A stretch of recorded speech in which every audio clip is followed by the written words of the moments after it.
Good afternoon बच्चे, कैसे हैं आप लोग। आज के इस नए वीडियो में आपका स्वागत है। कल के वीडियो में मेन कोर्स चैप्टर 1 प्रार्थना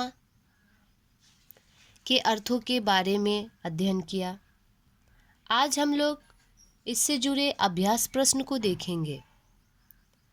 अभ्यास प्रश्न शुरू करने से पहले मैं ये बता दूं कि आप प्रश्नोत्तर लिखने से पहले पेज में पोयम लिखेंगे, कविता लिखेंगे, उसके बाद आप प्रश्नोत्तर लिखेंगे, ठीक है। पहला प्रश्न है, सर्वशक्तिमान किसे कहा गया है, ठीक है। और कविता का पहला पंक्ति भी है, हे सर्वशक्तिमान हमें शक्ति दीजिए। तो सर्वशक्तिमान किसे कहा गया है, तो सर्वशक्तिमान कहा गया है ईश्वर को, ठीक है। सर्वशक्तिमान ईश्वर को कहा गया है। किस अवगुण से मुक्ति देने की प्रार्थना कर रहा है, किस अवगुण से, तो बुराइयों की दास्ता से। ईश्वर से क्या प्रार्थना कर रहा है कि हमें बुराइयों की दास्ता से मुक्त कीजिए, ठीक है।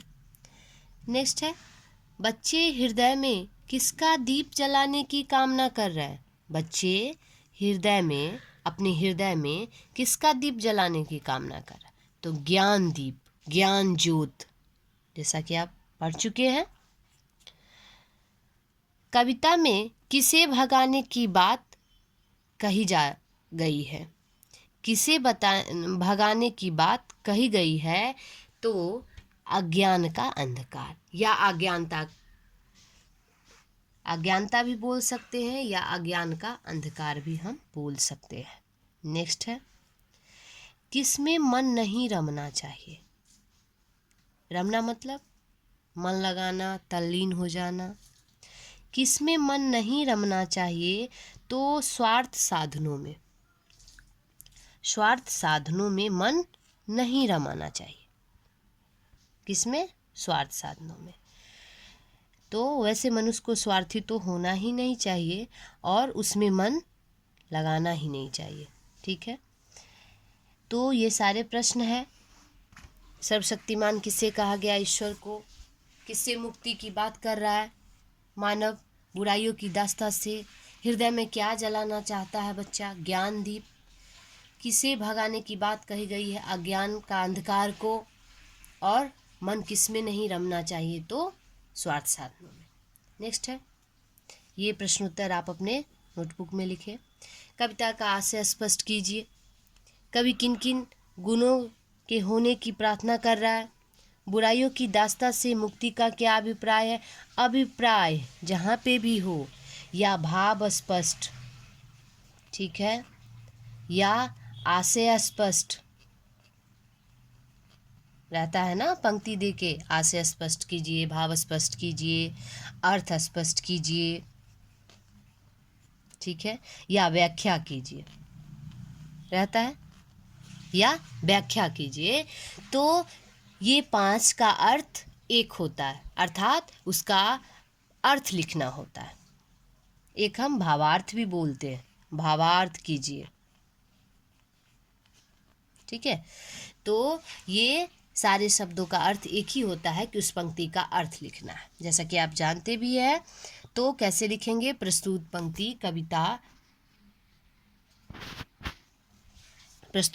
कविता प्रार्थना से ली गई है। इसके लेखक का नाम लिखेंगे, लेखक का कहना है कि, उसके बाद उस पंक्ति का हम अर्थ लिखेंगे कि बुराइयों की दास्ता से क्या मुक्ति दिलाने की बात कही जा रही, उसके बारे में हम लिखेंगे।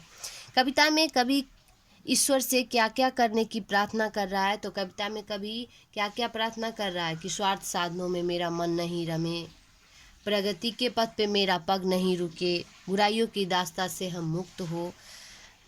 तो ईश्वर से प्रार्थना कर रहा है। ये सारे प्रश्न आप अपने नोटबुक में लिखेंगे, ये होमवर्क भी है। नेक्स्ट प्रश्न है, कवि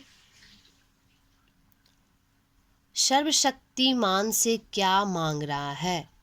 धन दौलत मांग रहा है, नहीं, साहस नहीं, वरदान नहीं तो मांग क्या रहा है, शक्ति मान रहा है, नहीं कि हे सर्वशक्तिमान हमें शक्ति दीजिए, तो शक्ति मांग रहा है। धर्म की राह पर किस प्रकार चला जा सकता है, पूजा पाठ से, बिल्कुल नहीं, कार्य करके नहीं, सत्य बोलकर, परिश्रम से नहीं, सत्य बोलकर धर्म की राह पे हम चल सकते हैं। कभी किस कर्म में ढलने की प्रार्थना कर रहा है, ठीक है, यहाँ है ना, वीरता से धीरता के कर्म में ढलने की बात कही जा रही है। कविता के पंक्ति में है तो यहाँ पे वीरता भी दिया, धीरता भी दिया है, तो आप याद रखेंगे कि वीरता से धीरता के, तो किस में, तो धीरता में ढलने की बात कर रहे हैं। धैर्य रखना, धीरज रखना, धैर्य रखना, गंभीरता से इसको बोल सकते हैं। तो कभी किस कर्म में ढलने की प्रार्थना कर रहा है, तो धीरता के, ठीक है। कभी भक्ति में किसे परिवर्तित करना चाहता है, कभी भक्ति में, लास्ट वाला लाइन है, याद कीजिए, कभी भक्ति में किसे परिवर्तित करना चाहता है, तो वीरता को नहीं, धीरता को नहीं, सत्य को नहीं, तो कभी बहकी हुई भावना को भक्ति में बदलना चाहता है, ठीक है, उसमें उसे झुकाना चाहता है, तल्लीन करना चाहता है। नेक्स्ट है, अब इसमें सही गलत का चिन्ह लगाना है। स्वार्थ मनुष्य को क्या बनाता है, जो मनुष्य स्वार्थी होता है वह स्वार्थ मनुष्य को क्या बनाता है, स्वार्थ मनुष्य लालची होता है ना, उसको हमेशा किसी भी चीज को ऐंठने का दिमाग में हमेशा बैठा रहता है। तो कहने का मतलब कि स्वार्थ मनुष्य को लालची बनाता है, बिल्कुल सही। लक्ष्य की कामना से ही मनुष्य को सफलता मिलती है। लक्ष्य, एम की कामना से मनुष्य को क्या होता है, अगर हम एम रखते कि हमें ये करना है तो उस काम को हम कर लेते हैं और उसमें हमें सफलता मिलती है, तो बिल्कुल सही है। वीरता इंसान को कमज़ोर बनाती है, वीरता से भला इंसान कमज़ोर बनता है, नहीं बलवान बनता है, तो गलत होगा। सत्य बोलते हुए धर्म की राह पे चलना चाहिए, बिल्कुल सही। यहाँ पे आप पढ़े हैं कि धर्म की राह पे किस प्रकार चलना चाहिए, परिश्रम करके नहीं, पूजा पाठ करके नहीं, तो सत्य बोलकर। कभी प्रगति पथ पर रुके रहने की प्रार्थना कर रहे हैं, कभी प्रगति पथ पर रुके रहने की प्रार्थना कर रहा है, नहीं, निरंतर चलने को बोल रहा है ना, रुके रहने की प्रार्थना नहीं कर रहा है, तो गलत हो जाएगा। नेक्स्ट प्रश्न है, स्वार्थ साधनों में कहीं मन नहीं रमे, प्रगति पथ पर कभी पग नहीं थमे, बुराइयों की दास्ता से मुक्ति दीजिए, सर्वशक्तिमान हमें शक्ति दीजिए। तो इसका व्यांस का जो पंक्ति है, इससे आधारित कुछ प्रश्न है, जिसको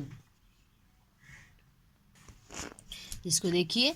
कभी किन साधनों में मन रमने की बात कर रहा है, कभी किन साधनों में मन रमने की बात, कभी किन साधनों में मन नहीं रमने की, ठीक है, मन नहीं रमने की, तो स्वार्थ में, जैसा कि पीछे भी प्रश्न था। हमारे कदम कहाँ नहीं थमने चाहिए, कहाँ नहीं, ठीक है, नहीं कह रहा है, कहाँ नहीं थमने चाहिए, प्रगति के पथ पर नहीं थमना चाहिए, निरंतर चलना चाहिए, धन दौलत कमाने में नहीं, स्वार्थ के रास्ते पर नहीं, लक्ष्य साधने में नहीं, तो प्रगति के पथ पर। कभी किस दास्ता से, ठीक है, कभी किस दास्ता का अर्थ, कभी किसकी दास्ता से, तो अच्छाइयों की नहीं, प्रगति की नहीं, बुराइयों की, तो कभी किसकी दास्ता से, तो बुराइयों की दास्ता से। दास्ता का पर्यायवाची शब्द क्या होगा, आप ग्रामर में चैप्टर 3 जो शब्द विचार था उसमें आप पढ़ चुके हैं पर्यायवाची शब्द, और ये अर्थ के आधार पे शब्द के 4 भेद, एकार्थी, अनेकार्थी, विलोम, पर्यायवाची और समानाभासी शब्द। उसी के अंतर्गत ये पूछा गया है कि दास्ता का पर्यायवाची शब्द क्या होगा, मुक्ति होगा, दास होगा, बंधन होगा, इनमें से कोई नहीं होगा, तो बंधन होगा, जैसा कि आप जानते भी है कि बुराइयों की दास्ता से हमें मुक्ति दिलाओ, ठीक है, तो उस बंधन से हमें मुक्ति दिलाओ। अपने नोटबुक में लिखेंगे और इसे याद करेंगे, पोयम को भी याद करेंगे। पहले पृष्ठ पे आपको पोयम लिखना है, फिर सारे प्रश्नोत्तर को लिखना है।